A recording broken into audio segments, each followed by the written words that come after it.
The topics and opinions expressed in the following show are solely those of the hosts and their guests and not those of W4CY Radio, its employees, or affiliates. We make no recommendations or endorsements for radio show programs, services, or products mentioned on air or on our web.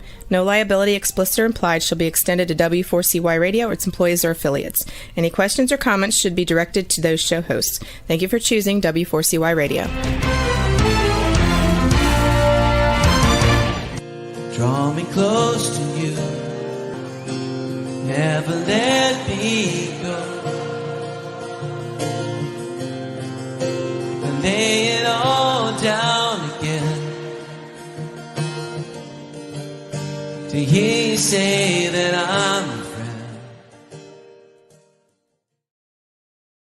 Good day. The Almighty Creator desires a deep personal relationship with you. My name is James Robertson. I'm a researcher, publisher, and teacher regarding the matters and truths of the Almighty Creator, whose true name is Yah, the eternally self-existing. I've been actively serving him since 1993, over 31 years. If you're not actively serving Yah, then by default you are serving Satan. My objective is to show you how you can make a big difference on earth and qualify for a position of high esteem in heaven for eternity. It's important to understand that as a believer, just being good is not the point. It is relationship with Yah that counts. Without this, you will be in a very unpleasant place in heaven with no way out. My aim is to show you how to get close to Father. If you're a good person without a clear relationship with Yah, then you're in a spiritual no man's land and will not enter heaven when you die. The Creator has said regarding unbelievers, why would I want someone to spend eternity with me when they do not believe I exist? Yah is calling everybody on the planet to be involved and serve him and help him to have victory over Satan. My goal is to show you how to do this. Fundamentally, we each need to learn to see things on earth from Yah's perspective, and my aim is to teach you how to do this. Please visit my website at www.endtimeissueministries.org. That's endtimeissueministries, one word, .org, or email me on james@endtimeissueministries.org. Today we're going to continue with our series, Where Will You Spend Eternity? And this is part 11. Overview. This is about what is required in order to qualify to sit on a high throne for eternity. We'll continue to look at the foolish virgins, and we will then look at the famous reformer amongst the foolish virgins. Finally, we will look at the state of your relationship with the Almighty Creator. So this is based on the ebook 2024-0103, Where Will You Spend Eternity? With commentary on the Final Quest, 3rd edition, part 11. The original article was written in 2003. So we're continuing to look at the foolish virgins on page 86, paragraph 3 of the Final Quest. The copy that I have, it's scanned, it's on the website under the ETI Bible version page. Jonah describes noticing enormous numbers of people standing in ranks. He describes them as dazzling, more regal than anyone I'd ever seen. Their countenance was captivating. Never had such peace and confidence graced a human face. Each one was beautiful beyond any earthly comparison. Jonah enters into conversation with one of these people who informs him that they are the great cloud of witnesses and that they know all of you and we see all that you do. The man he is speaking to goes on to say, the second death is much more terrible than we understood, a sober warning. He says further, if I had known on earth what I know here, I would not have lived the way that I did. So a reminder from last week, we're talking about the foolish virgins, people who wasted their lives in some form of ineffective service of Yah. And I want to bring you really to the point of my whole ministry. which is to seek a deep personal relationship with the Creator. If you're doing anything else, you're missing the point. If you're a believer and you're doing some things and you're going to church or mosque or synagogue or temple or whatever and doing some good works, but you don't have a relationship with the Creator, if you're not in conversation with Him, not in dialogue with Him, you're missing the point of your existence. And the best you can hope for is that you're going to scrape by into the outer reaches of the throne room as a foolish virgin. On page 88, chapter 2, paragraph 2, the same man makes the point that there is a marked difference between honoring one another in love and worshipping them. He further states that if this was understood on earth, we would treat others very differently. On 88.4, this man advises Joiner that we are the least of those here. When Joiner questions this, the man continues on 89.1, there's an aristocracy of sorts here. The rewards of our earthly lives are the eternal possessions that we will have forever. This great multitude are those whom Yeshua called foolish virgins. He goes on to explain that the people in this group knew Yah, the eternally self-existing, and trusted in the stake of Yeshua for salvation. But we did not really live for Him, but for ourselves. We did not keep our vessels filled with the oil of the set-apart Spirit. We have eternal life, but we wasted our lives on earth. Folks, this is extremely sobering. The thing about worshiping, we don't understand what worship is because we do it all the time inadvertently. Calling the Bible the Word of God is a form of worship. Calling Jesus, Yeshua, God, Yah, is a form of worship. Esteeming people to the point where you fawn over them and submit to them in an unrighteous way is worship. And the thing to notice here is that this man says, we're the least of those here. They're at the outer reaches of the throne room. So if you're one of those that goes to church regularly and does your bits and pieces, you might make it there. But that's as far as you're going to go. You've got to go further.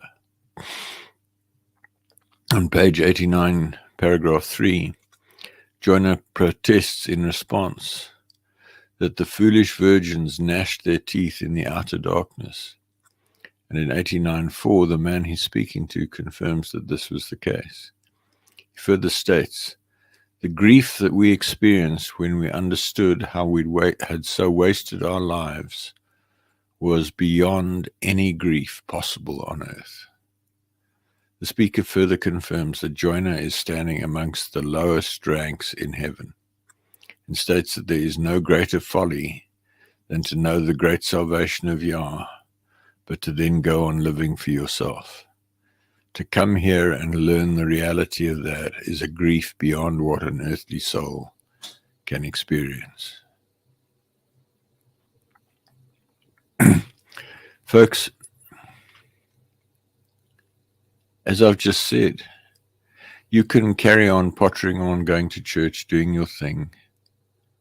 But if you're not concretely doing something to add value to the kingdom of heaven, the best you can hope for is to scrape by into the ranks of the foolish virgins. And we're going to look in a minute at some really shocking information that I hope will give you a really nasty shock, actually. You need to be galvanized into action. You need to be galvanized into leading your life differently. On page 89, paragraph 5, Joiner questions how this can be, since he's experiencing these people as, quote, more glorious and full of joy and peace than he imagined possible. On 89.6, the man the other man states that the love of the Almighty is also far greater than is understood on earth. Page 90, paragraph 3, the speaker describes further details of the continuum of rank in heaven. The next level of rank here is many times greater than what we have. Each level after that is much greater than the previous one.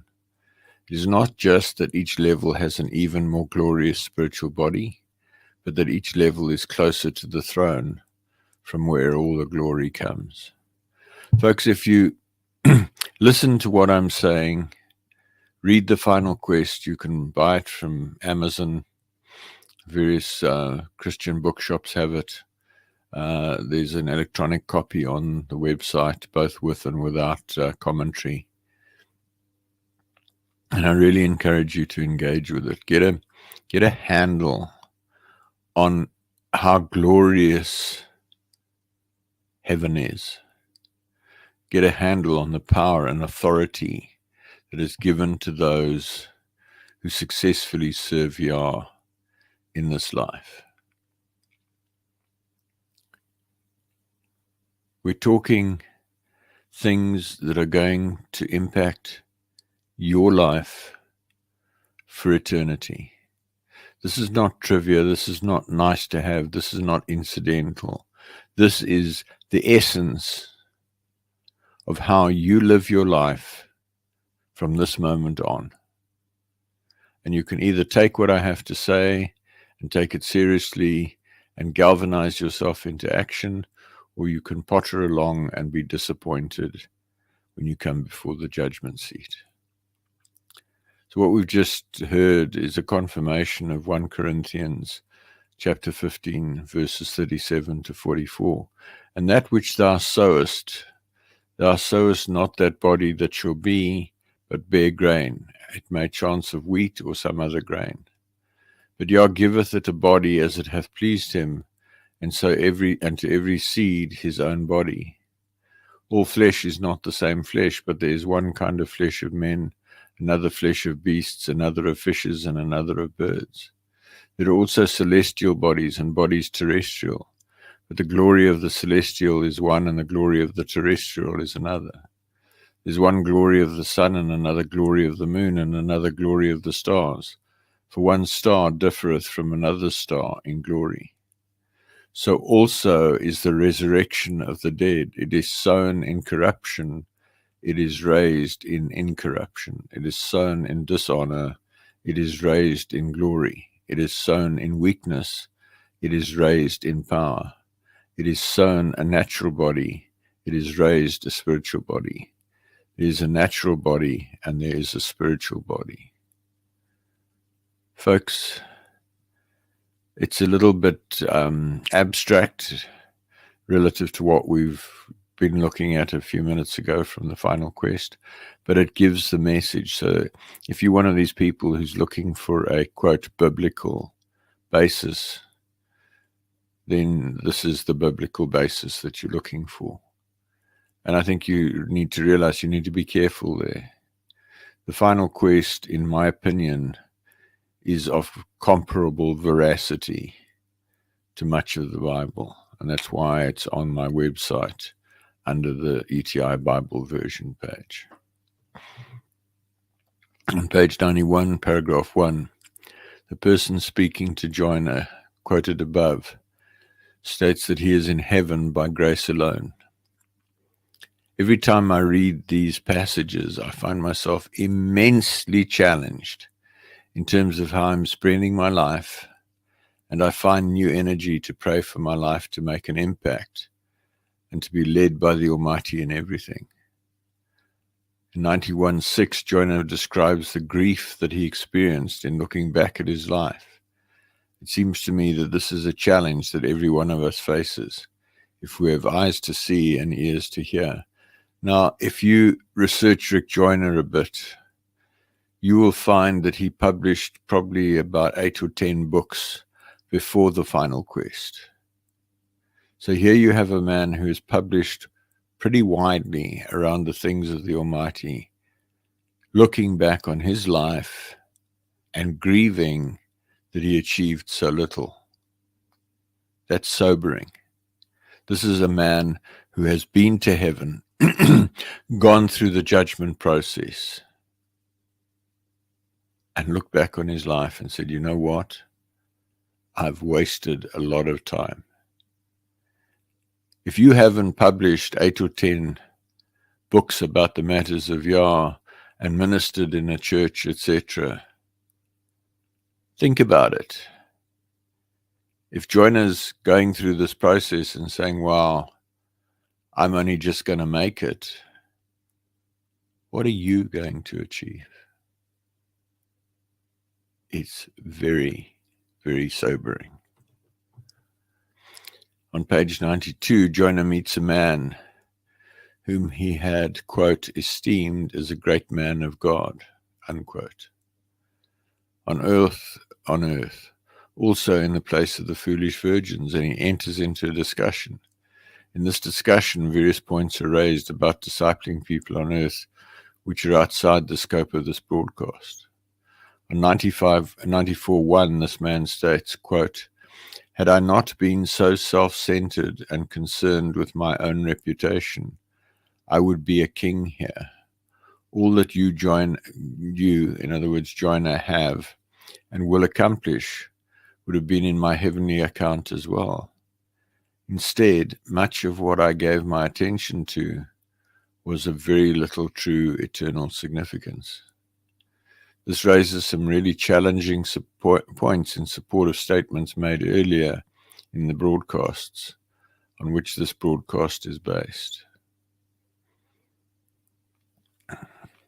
We'll get to a point where I will tell you who I believe this man is, but I think we need to go a bit further.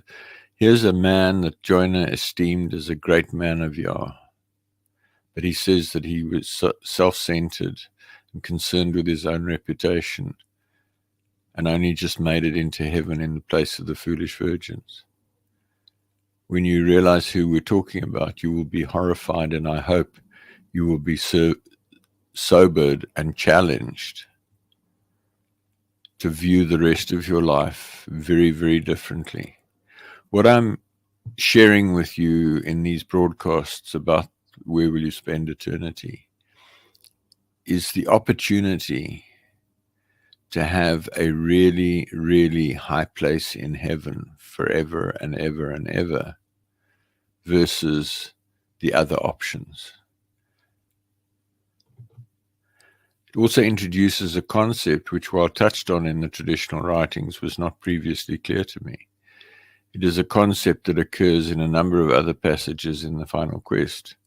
This concept is as follows. 1, all that we do on earth results in debits and credits in our heavenly bank account. This is a reasonably well understood principle, although I have to say that I'm not sure that many people really do grasp what we're talking about there. Point number 2, all that others do in response to our influence on them is also accumulated in our account. So if we influence others for good through our teachings, example, whatever, not only do they obtain credit, we also obtain credit. Thus we can continue to earn credit for centuries or even millennia after we die. Conversely, if we influence others for evil, the same applies. Thus, there is not only an opportunity to accrue credit after our deaths, there is also an opportunity to accrue debits. So while we may live a life that is reasonably pleasing to the Father in this life, we can plant seeds that can result in destruction after our deaths, which it seems to me can eventually cancel out the credits and overwhelm them with debits. Conversely, we could live a reasonably ordinary life on earth and plant a few seeds that bear great fruit for later generations. Folks, this is really important to understand. Everything that you say and do that results in either positive things for the kingdom of Yah or negative things for the kingdom of Yah is going to be written up in a ledger. Credits for what you've done right, debits for what you've done wrong. And it balances out in terms of your net contribution to the kingdom of Yah. If you are not actively seeking to serve Yah and help others to serve Yah, you're not racking up much in the credits side of things. If you're doing things that lead to people doing wrong to the kingdom of Yah. So if you are engaging in business on the Sabbath and leading others who are believers to engage in business on the Sabbath, you are sowing evil. You are notching up debits in your account. Conversely, if you are encouraging others to keep the Sabbath and making them aware of the Sabbath, you are storing up credit in your account. It's so important to understand this, folks. Everything that you do in this life has consequences. This life is a test, a trial, an examination to determine your future in heaven or not in heaven, as the case may be. The accounting system for storing up treasure in heaven is complex, and the only way we can have any hope of a net positive account balance on the day of our judgment is to turn totally to the Almighty for mercy, grace, and His guidance and judgment in our lives. Anything else is a form of gambling with one's life for eternity. Page 94, paragraph 2, Joyner states to the man he's talking to that in his, Joyner's opinion, what this man who is amongst the foolish virgins had accomplished during his life was, quote, astounding.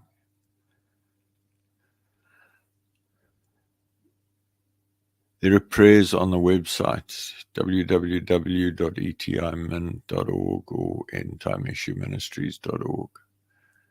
There's a page, the essence of prayer. There's another page just on prayer.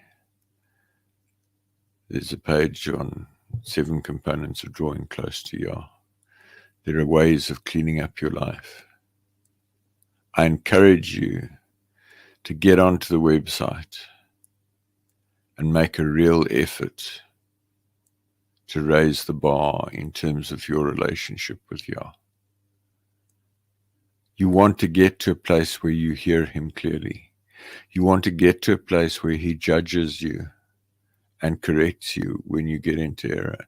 You want to get to a place where He leads you into all truth. And that doesn't happen at the click of a switch.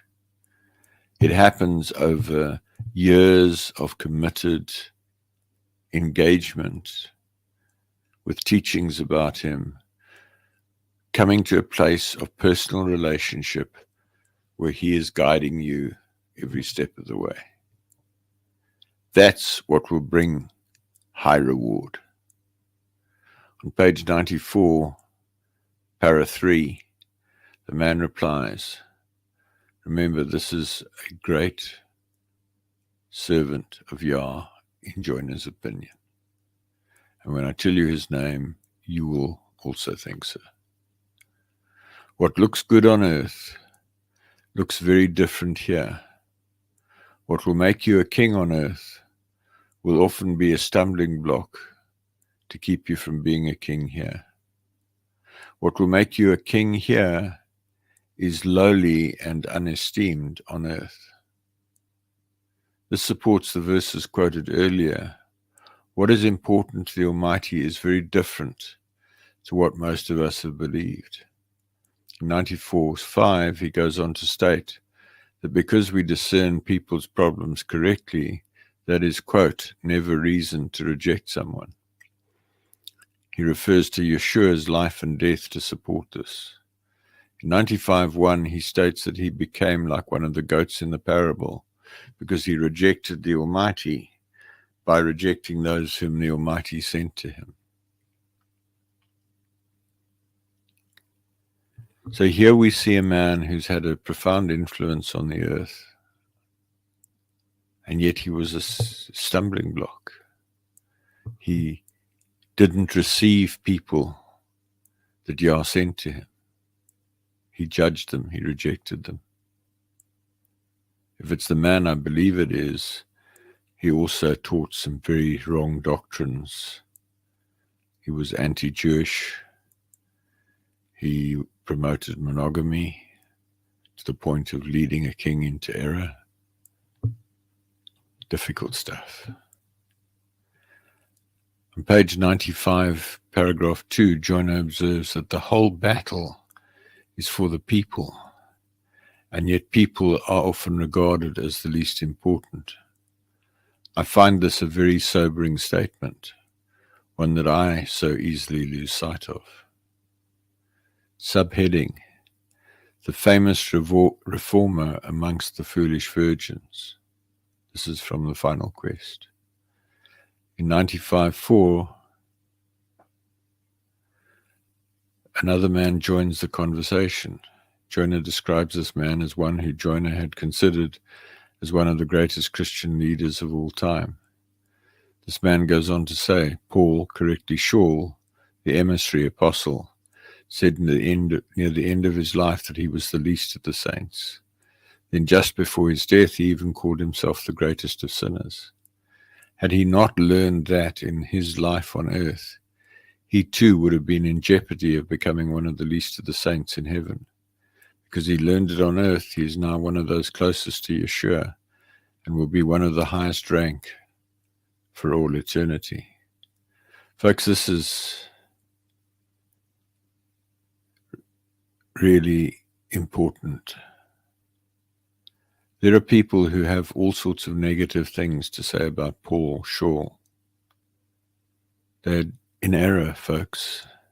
If you're one of those who rejects Paul's teachings, Shaul's teachings, you're likely to find yourself in an ugly situation when you come before the judgment seat. Page 96:1, Joyner states that seeing this man in the company of the foolish virgins was the greatest surprise he had yet had.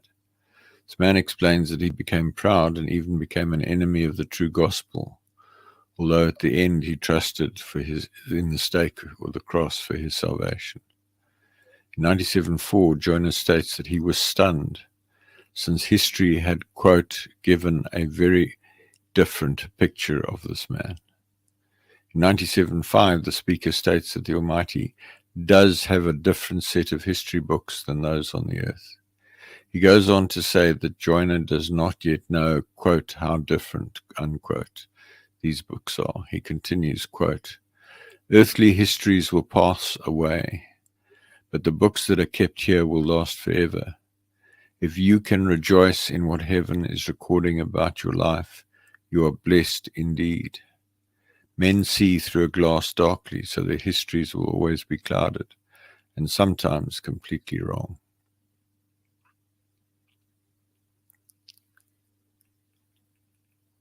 So you can live a life that you think is serving Yah and come before the judgment seat and find that you missed it.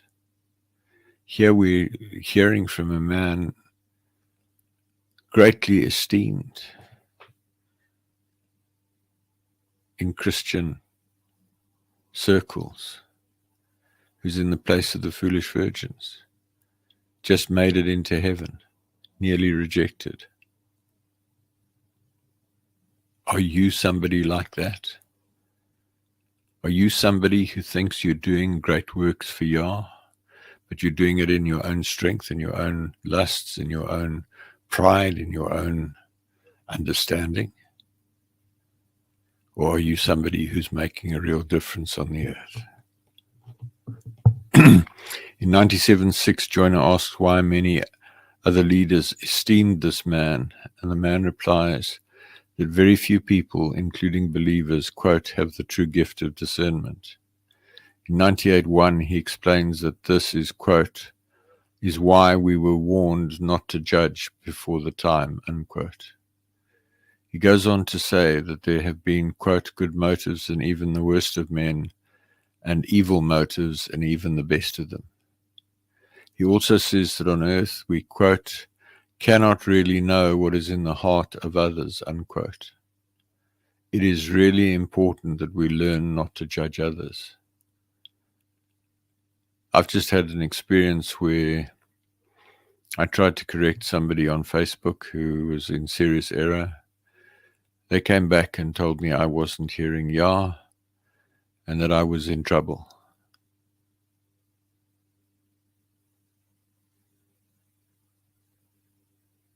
I have a lot of confidence that what I shared with that person was from Yah. That person is heading for the place of the foolish virgins at best. It's better just to hear what another has to say or read what another has to say. And if it doesn't gel for you, if it doesn't ring true for you, just pass on. Put it to one side. Don't judge them because you might just be mistaken. Yeshua in the parable says, why are you worried about the speck in the eye of your brother when you have a plank in your own eye? Think about it. In 98:3, Joyner is told that he is having the vision because he prayed for the Almighty to judge him severely, to correct him ruthlessly, so that he, Joyner, could serve the Almighty more perfectly. He also states that the wise judge themselves and the even wiser ask for the judgments of the Almighty, because they realize that they cannot even judge themselves well. In closing, 98:3, Joyner refers to this man as the famous reformer. There are not many men to whom this designation could apply, and it therefore seems important to prayerfully consider who this might be and what impact the beliefs one may have about him and his work may have on one's life today. I first read this in about 1998, and I prayed, Father, judge me severely, correct me harshly, so that I may serve you more perfectly. I prayed it occasionally for the next few years, and then subsequently started praying it daily from about 2009, 2010, somewhere like that. And today I pray it just about every day. I've been judged in various ways, but I believe it helps me to stay on the straight and narrow. Regarding the famous reformer, who comes to mind for you?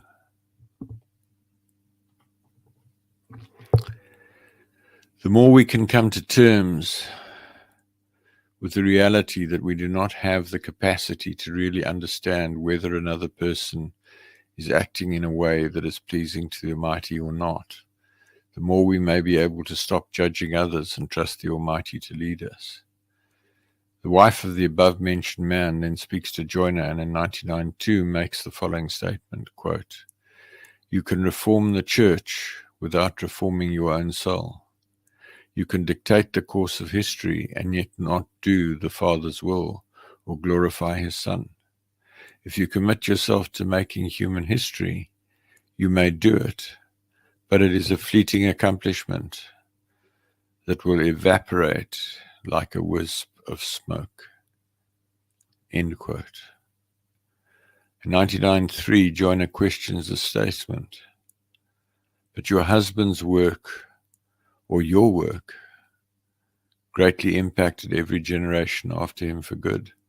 It is hard to imagine how dark the world would have been without him. She replies, quote, true, but you can gain the whole world and still lose your own soul. Only if you keep your own soul pure can you impact the world for the truly lasting eternal purposes of Yah. End quote. There is considerably more jarring information about this man and his wife contained in the section of the Final Quest that warrants reading. Who do you think the famous reformer is? I believe we're talking here about Martin Luther, the founder of the Protestant church, the Protestant movement, greatly esteemed by many Christians. And yet here, if I am correct, we find him in the place of the foolish virgins, together with his wife, saying that he failed Yah in many, many respects. So, folks, what I'm saying to you is it's not just about what you do, it's about why you do it.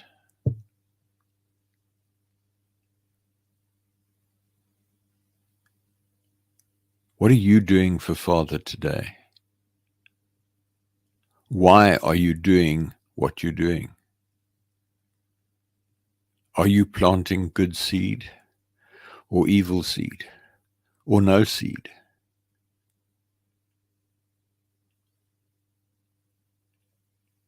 I really hope that I'm getting through to you. This is heavy, heavy stuff. I want you to see that you can qualify for a high throne in heaven for eternity. And I want you to see that you can just scrape into heaven or even end up in the outer darkness as one who did nothing for Yah after you believed. And you cannot make it into heaven at all as an unbeliever. We're going to see as we continue with this journey that it is possible to qualify for a high throne.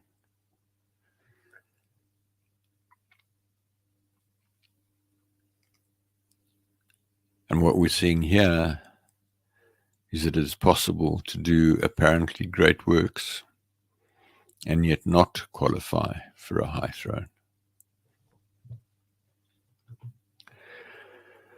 On page 100, paragraph 2, Joyner reports that he realized that much of what he was doing to promote himself rather than the Almighty and his kingdom. He also states that he began to see how much he did to, quote, prove myself to others, especially those who disliked me and who rejected me, or who I felt in competition with in some way, end quote. He refers to seeing that much of his life was, quote, built on the facades of a projected image that belied who I really was, unquote.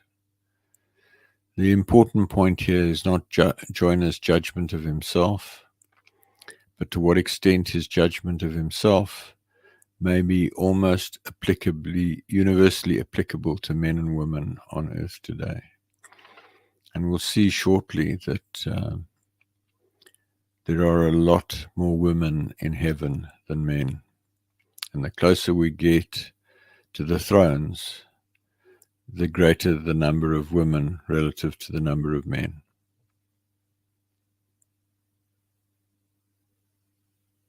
So if you're a man and you're listening to me today, you really, really need to soberly consider what you're doing. Folks, this is about how you are going to spend eternity, which is the subject of this series. Will you spend eternity on a high throne close to Yeshua? Or will you just scrape by? Or maybe not even make it? Page 101, paragraph 3, the famous reformer states, do not try to teach others to do what you yourself are not doing, Reformation is not just a doctrine.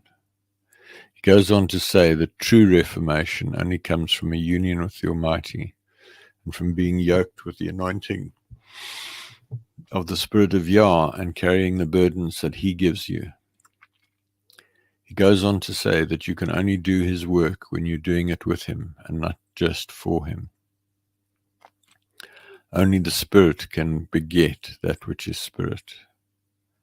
The quote, famous reformer further states, quote, the things that are done in an effort to make history will at best confine your accomplishments to history, and you will fail to impact eternity. If you do not live what you preach to others, you disqualify yourself from the high calling. That's all for today, folks. This will be continued next week. But I leave you to think about this famous reformer. Maybe I'm mistaken as to his identity. I don't think so. You figure out who else it could be.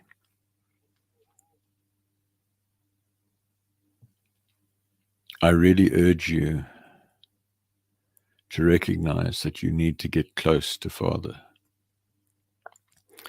There's an article on the website, 7 Components of Drawing Close to Yah. I urge you to read that. I ask you to put it into practice.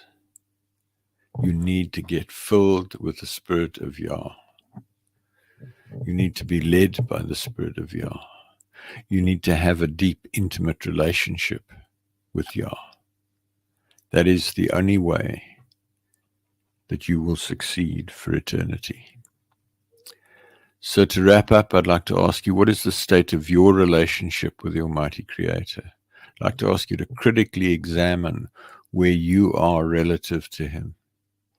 Do you talk to Him constantly throughout the day and allow Him to lead you in every possible way? Are you conscious of Him at all times? Do you worship Him at every opportunity? Do you count Him your friend? Have you clearly and unambiguously heard Him call you friend? If not, you're failing in your life purpose and you'll be bitterly disappointed when you die.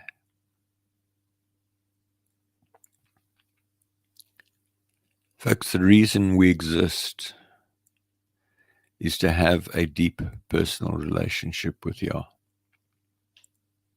Fundamentally, way back, He was lonely. He decided to create beings who could be His friends. The whole universe, the solar system, the planet Earth, the plants, the animals, you and I, were created with one objective and one objective only: to create intelligent beings with the ability to make decisions and choices, who would actively seek friendship with the Creator. If you are not actively seeking friendship with the Creator, your life is a waste of time. In closing, thank you for listening. Please send me your questions to james@endtimeissueministries.org. That's endtimeissueministries, one word. Please email me to join the mailing list at james@endtimeissueministries.org. If you decide to draw close to the Almighty, please let me know and I can connect with you by Skype, Zoom, Teams, email, or telephone so that I can help you with your journey. I hope to connect with you again next week when I will continue to explore how to become a friend of the Creator. Work with me to make a way for Yeshua to return in victory at the end of the millennium and make His enemies His footstool. If you've been on this, listened to this program a number of times, you're probably going to want to drop off in a moment. If this is your first or second visit, I'd like to share a bit more information, so I'd ask you to hold on. But wherever you are, it doesn't matter whether you're rich or poor, fat or thin, tall or short, educated or uneducated. Doesn't matter whether you're African, Asian, European, Caucasian, whatever. It doesn't matter whether you are dark-skinned or fair-skinned. It doesn't matter whether you're blonde and blue eyes or black hair and brown eyes or anything in between. It doesn't matter whether you are Muslim or Christian or Jewish or Buddhist or Hindu or whatever. It doesn't matter if you're a Satanist or a witch or a warlock. Father Yah wants a deep personal relationship with you. Pray now. Father, in the name of Yeshua, I hear you want to be my friend. I want to be your friend. Help me to become your friend. Take me by the hand and lead me. And then go to the website, read what you find to read, email me, and I will help you. So for those of you who've been around for a while, I'm going to say good night. For those of you who haven't, please stay on, and I'll give you a bit more information. So in closing, who am I? James Robertson. I have a doctorate in engineering, and I'm a retired military commander. I now work as a management consultant. I have over 31 years of experience actively seeking to draw close to the Almighty, following a dramatic encounter with him on the 12th of March 1993 when he spoke to me audibly in a locked room, and I knew for certain that he was real. In learning about Father, I applied my deep-seated aversion to failure born out of an accident in early childhood, coupled to my engineering and military training of rigor and preventing failure, to my seeking of knowledge about Father. This journey led to numerous supernatural experiences, prayers answered, and clear communication with the Creator that forms the basis for what I teach in these programs. See the video, Why Seek Relationship, for an overview of what I believe near the top of the website. Please visit my website at www.endtimeissueministries.org. That's endtimeissueministries, one word, .org. The ETI version of the Bible with correction of key translation errors is at the ETI Bible version. Recordings of nearly all of the teachings broadcast so far, together with transcripts. The recordings are on the website, relationship with creatorradio.com, or search on Google for quote relationship with Creator Radio. There are about 4 podcast websites with the back issues. The transcripts are available on the transcripts of broadcast page at the top of the menu. Just the last couple of weeks are not there. Books with teachings from 1998 till May 2019 are on the books for printing page. I publish regular email articles. Email me on james@endtimeissueministries.org to be added to the mailing list or to seek counsel or prayer or give me feedback. Visit the website and use the Google search, article keyword cloud, table of contents, and the article search to locate the information you're looking for. Thanks so much for listening. Good night. Father, I come to you, lifting up my hands. By your grace I stand, just because you love me. I know your favor.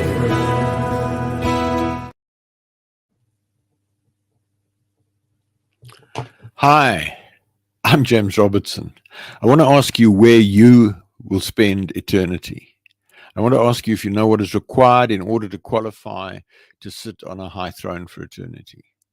Note that heaven is clearly a desirable place to spend eternity. If you're not actively seeking a high throne for eternity, you are missing the point of your existence.